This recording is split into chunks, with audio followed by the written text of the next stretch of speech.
नमस्ते.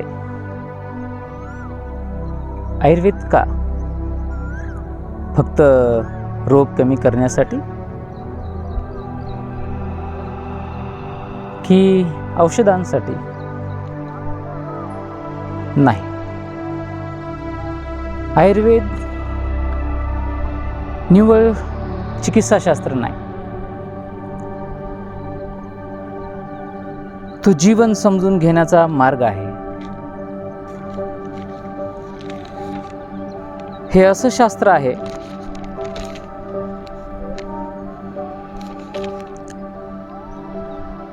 जे तुम्हाला फक्त शरीराजवळ घेऊन जात नाही, तर ते तुम्हाला स्वतःजवळ घेऊन जातं.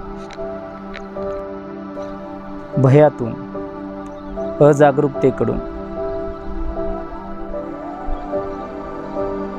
सचेतनतेकडे घेऊन जाणार हे शास्त्र आहे. असंतुलनातून सुद्धा तुम्हाला बाहेर काढणारं हे शास्त्र आहे. आयुर्वेद फक्त शिकायचा नसतो, तो जगायचा असतो.